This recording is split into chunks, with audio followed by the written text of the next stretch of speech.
Le dernier quart d'heure de Smart Bourse, c'est le quart d'heure thématique. Nous parlons d'immobilier ce soir et plus précisément d'immobilier lié au commerce alimentaire. C'est l'expertise de la société de gestion immobilière Greenman Ars et son président est avec nous en plateau.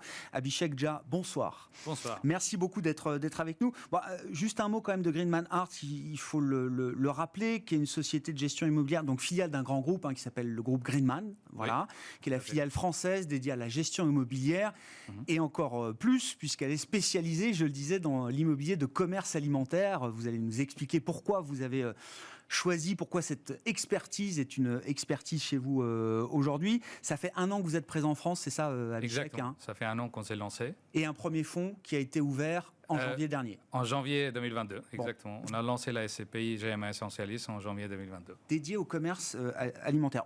L'immobilier de commerce alimentaire. Pourquoi ce thème précisément? Il n'y a pas un immobilier, il y a des immobiliers évidemment, Abhishek. Pourquoi c'est ce thème-là qui vous intéresse particulièrement? Premièrement, le groupe Greenman est spécialisé dans l'immobilier de commerce alimentaire depuis 17 ans. Donc, on a beaucoup d'expérience en Allemagne. Et puis, on a vu qu'il y avait cette opportunité. On connaît très bien le marché de commerce alimentaire. On connaît les 10 premiers acteurs d'Europe très bien. On connaît comment ça marche, comment ils réfléchissent. Donc, pour nous, c'était une évidence de rentrer dans le marché français et se lancer exactement dans ce thème-là et répéter le modèle qu'on a déployé en Allemagne et qui est une réussite. Force et faiblesse du thème du commerce alimentaire. Il faut peut-être regarder sur différents horizons de temps. C'est quoi les forces structurelles de l'immobilier de commerce alimentaire quand on investit, alors sur des horizons de temps qui sont parfois de 10 ans, quand on parle d'immobilier, Abhishek, et puis peut-être à court terme, comment vous regardez la conjoncture et le phénomène inflationniste qui a un impact effectivement sur les grands groupes de distribution et pourquoi pas sur la partie immobilière pour ces groupes de distribution? Absolument. Oui, en fait, l'alimentaire, c'est le besoin primaire des gens. Nous, on réfléchit vraiment à long terme, donc notre raisonnement, c'est 10 ans, 15 ans, 20 ans. Nos locataires, ils sont pareils. On voit de plus en plus qu'il y a ce système de sale and lease back, donc les locataires qui sont historiquement, les Carrefour, les Auchan, et qui sont historiquement propriétaires de leurs murs, ils les vendent aux acteurs comme nous. Mais derrière, ils signent des baux long terme avec des périodes fermes pour sécuriser leur remplacement.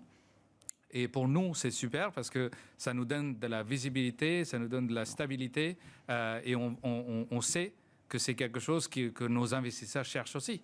Parce que GMA Essentialis, c'est une SCPI grand public, donc c'est tout à fait aligné avec l'intérêt des investisseurs et nos locataires.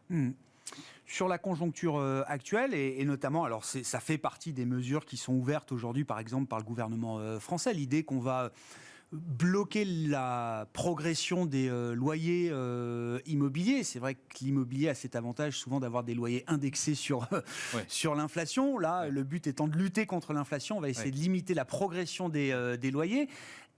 À court terme, est-ce que c'est un point gênant quand même pour l'investissement immobilier en général et spécifiquement pour l'immobilier de commerce alimentaire? En fait, les baux de commerce alimentaire, au moins, en tout cas, les baux que nous on signe, ce sont des baux qui sont indexés avec des indices qui sont un mélange de l'indice, de 2 ou 3 indices.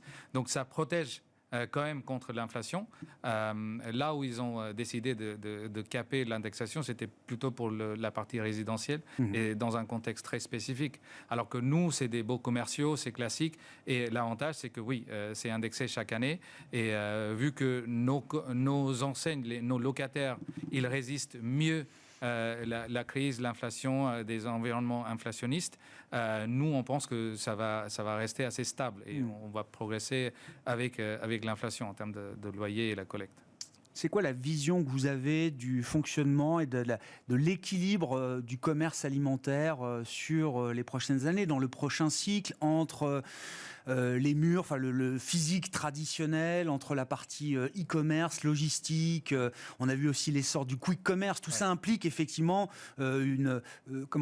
l'apparition peut-être d'un nouvel immobilier de commerce alimentaire également, Abhishek. C'est des tendances qui vous intéressent, que vous cherchez à capter également? Absolument, ça nous intéresse beaucoup. Évidemment, ce sont des questions qu'on nous pose tout le temps, les investisseurs, les partenaires, tout le monde.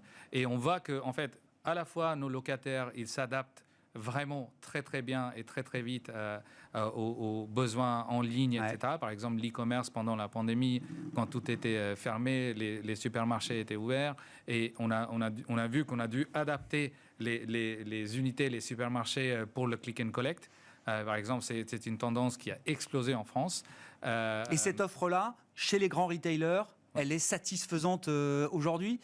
Oui, à la fois elle est satisfaisante et à la fois quand on parle de quick commerce par exemple, on voit qu'en fait le modèle de quick commerce ça a marché, donc il y a eu beaucoup d'investissements de venture capital dedans et maintenant quand on regarde il y a des acteurs qui disent oui en fait on est en train de rechanger notre business model et donc en fait le quick commerce c'est je ne dirais pas que c'est une tendance, mais en fait, le business model n'est pas mûr encore. Donc, on verra, on observe vraiment de très près comment ça va évoluer. Mais en tout cas, ça n'a pas vraiment beaucoup d'impact. C'est ça ce qu'on a observé sur les 2 dernières années. Ça n'a pas disrupté le marché. Non, pas du tout. En fait. Pas encore. Pas encore. Pas encore. Exactement. Il y a un point qui vous intéresse beaucoup quand il s'agit de créer de la valeur dans les murs et dans l'immobilier de commerce alimentaire. C'est plus qu'un concept. Aujourd'hui, c'est une réalité. Ce qu'on appelle les fermes verticales. Là, vous avez une conviction importante dans ce domaine-là. C'est quelque chose qui est déjà une réalité pour vous, pour vos clients aussi de la SCPI, GMA Essentialis. C'est quelque chose qu'on peut retrouver dans vos investissements ? Oui, dans le groupe Greenman, on a une société qui possède les fermes verticales et c'est un concept qui nous plaît. On regarde vraiment de près et on est en train de développer cette activité dans le groupe. Et évidemment, il y a des réglementations dans des SCPI. En France, on doit quand même regarder dans les détails comment déployer cette activité en France. Mais on a l'avantage d'avoir cette activité dans le groupe. Donc, dès qu'on aura clarifier le point et on aura mis tout le process de suivre la réglementation en place, on pourra le déployer dans nos sites, dans nos actifs. J'entends. Donc c'est un sujet de réglementation aujourd'hui, plus que de questionnement sur la source de valeur qu'on peut aller chercher à travers ce type de service ou d'activité complémentaire, on va dire. Exactement. En fait, c'est l'économie circulaire, c'est les produits qui sont produits dans des fermes verticales sont beaucoup plus frais, c'est beaucoup plus bio. En fait, les fermes verticales, on peut avoir plusieurs niveaux et c'est des microclimats. En fait, donc, et c'est complètement fermé, donc il n'y a pas de pesticides, il n'y a rien. On a de l'eau qui recycle, donc on utilise 90% moins d'eau, etc. Donc c'est très durable. Donc on n'a pas de doute là-dessus. On sait que c'est un modèle qui doit marcher. C'est juste la réglementation qu'on doit mettre en place pour pouvoir les utiliser. Du point de vue du marché, je le disais, donc GMA Essentialis, qui est la SCPI française que vous avez lancée en janvier. Bon, ça fait presque 6 mois que ce produit est sur le marché. Quel est le bilan d'étape que vous tirez à ce stade, Abhishek ? Oui, on a eu un très bon démarrage. En 6 mois, on a collecté 17 millions d'euros et on a déployé le premier ticket en France. On a acquis 6 supermarchés de Carrefour. On est en train de regarder des opportunités pour acquérir potentiellement les prochains actifs en Allemagne. Donc on a eu un bon démarrage et on pense qu'on va pouvoir continuer ce momentum. On a un pipeline de plus de 100 millions d'euros dans les 2 pays. Donc il y a de quoi faire. Il y a un appétit, il y a un appétit du marché pour ce type d'investissement aujourd'hui. Quel type de rendement on peut attendre ou comment dire, quelle est la place qu'il faut peut-être donner à l'immobilier commercial alimentaire spécifiquement? Encore une fois, il n'y a pas un immobilier, il y a des immobiliers dans son allocation d'actifs, avec quel type de rendement, quelles caractéristiques est-ce qu'on peut attendre de ce type de produit? Je pense que nous, on a vu que quand je dis on a collecté 17 millions, on a aussi essayé de regarder quel type de profil d'investisseur qu'on a. Et on voit que c'est souvent, c'est beaucoup de foyers, beaucoup de particuliers français.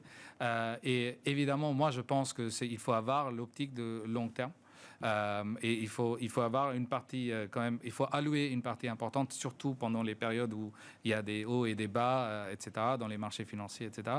Là, nous, ce qu'on offre chez GMA Essentialis et ce que GMA essaye de faire, Greenman Art essaye de faire, c'est de chercher de la stabilité à long terme. Et vu que nos locataires résistent mieux, Nous, on signe des beaux long terme avec eux. Donc, normalement, et on gère bien nos actifs. Donc, c'est une vision long terme. Donc, c'est ça ce qu'il faut garder en tête. Apporter de la stabilité, de la visibilité dans ces investissements. Comme vous dites, la question sur le rendement, l'objectif, c'est d'atteindre 6% par an. On a distribué le premier trimestre. On va distribuer la semaine prochaine pour le deuxième trimestre. Donc, on est bien placé pour distribuer aux alentours de 6%. Merci beaucoup Abhishek d'être venu nous voir pour évoquer donc ce segment de l'immobilier de commerce alimentaire qui est l'expertise dans le groupe Greenman et de Greenman Art qui est la filiale française, société de gestion immobilière présente en France depuis un an. Abhishek Jha, le président de Greenman Art qui était l'invité du quart d'heure thématique de Smart Bourse ce soir.